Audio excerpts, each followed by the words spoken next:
Check it out, just so you can get a closer look. Look at that. See that? What's up, family staters? I hope everyone having a great morning, great evening, great afternoon. Today, I'm gonna show you how to grow and harvest watermelons. And after I finish harvesting, I'll let you know which watermelon has the best flavor. Watermelons are perfect for growing in the summer because they love and thrive in hot weather. You can grow them in the ground or in containers. Two mistakes that new gardeners make are not feeding them and not keeping them on a consistent watering schedule. So make sure you feed your watermelon because watermelon like to eat, and healthy soil equals a healthy garden. So the first step is to make sure you amend your soil. If you're growing in red clay like us, make sure you loosen up your soil with compost. Some good things to mix your soil with is an organic all-purpose fertilizer and bone meal. A lot of people ask, do you have to grow watermelons on a hill? No, you can grow in a container, on a trellis, on flat land, in a bucket, and even in a compost pile. And guess what? We didn't even plant these. We just threw a watermelon in here that got blossom end rot, and these popped up. Watermelons are that easy to grow. If you take a handful of seeds and just throw them in some dirt, watermelons will pop up. Trust me. I know your next question is, what is blossom end rot? This is blossom end rot. And this happens when your soil doesn't have enough calcium for your watermelon to eat. And that's why we amend our soil with bone meal, because bone meal adds calcium to your soil. Blossom end rot can also happen if it's too hot and you don't have your watermelon on a consistent watering schedule, or if it keeps raining every day with no sun and tons of moisture. Now, let's talk about growing different varieties. We have Jubilee, Crimson Sweet, Sugar Baby, and All Sweet. All of these varieties have a different taste and a different harvest time. The Sugar Baby watermelon is ready in 75 to 80 days. The All Sweet watermelon is ready in 95 to 100 days. The Crimson Sweet watermelon is ready in 80 to 85 days. And the Jubilee watermelon is ready in 90 days. So how can you tell if your watermelon is ready to harvest? There are several different ways you can check and see if your watermelon is ready to harvest. You can check and see if the tendril is brown, or you can check and see if your watermelon sounds hollow like this. My favorite way to check and see if watermelons are ready is to not check.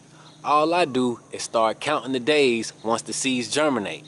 You have to have a good memory or keep notes when you do it like this, because all seeds don't germinate at the same time. Example, this Jubilee watermelon germinated 7 days before this whole row.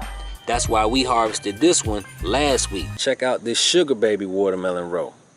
You see how this one is super small? This one is super small because this one germinated weeks after these. So back to what I was saying about my favorite way to check and see is to count the days. And this, in my opinion, is the best way because it never fails. Because if it's been 80 to 85 days, the Crimson Sweet watermelon are ready. Or if it's been 95 to 100 days, the All Sweet watermelon is ready. And it's that simple. We'll start off with a Sugar Baby watermelon, which takes 75 to 80 days before it's ready to harvest. Look at that. Beautiful.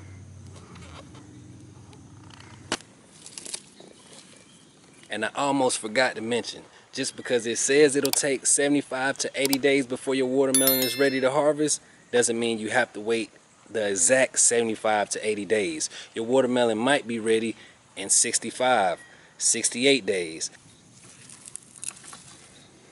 I'm super excited about this one because we've never tried All Sweet watermelon before. Check it out. You see how they all look different?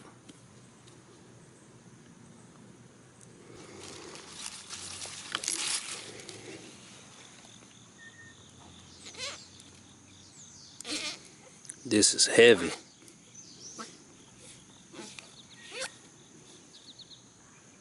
Crimson Sweet watermelon.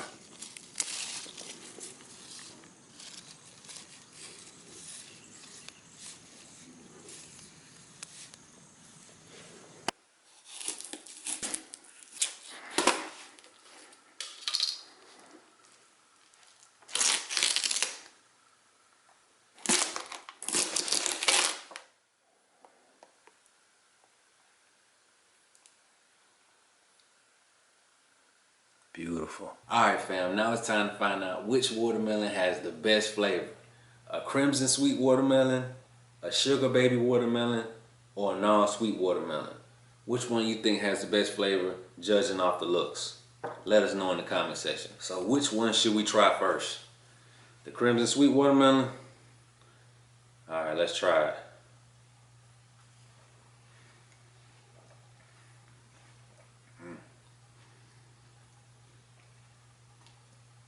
Super juicy, it's crispy, super sweet. Now it's time to try the sugar baby watermelon.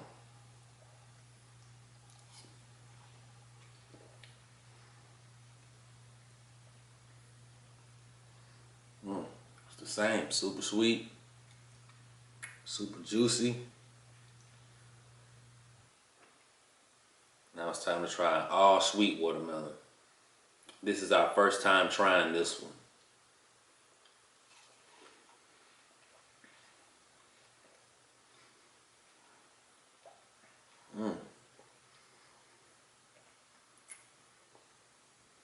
This one is also super sweet. I can definitely see why it has the name all sweet watermelon. So which one has the best flavor?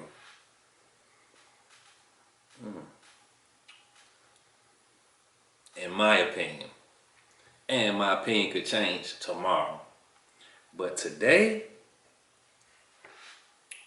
I'm gonna have to go with it's between the sugar baby watermelon and the all sweet watermelon.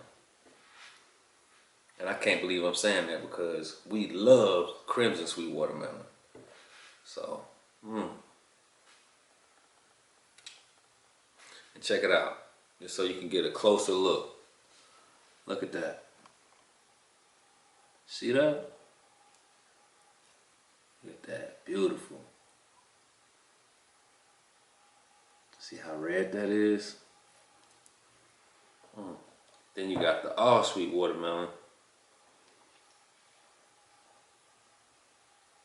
It's not that red, it's pink, but it's still super sweet.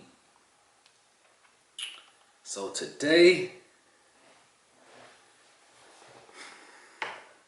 the watermelon that has the best flavor is the all sweet watermelon. The all sweet watermelon is super sweet. And I can't believe I'm saying that because I thought the sugar baby watermelon was gonna win today. I definitely thought this was gonna have the best flavor. But today, like I said, in my opinion, today, because it might change tomorrow, the all sweet watermelon is the winner. Let us know in the comment section which watermelon you think has the best flavor.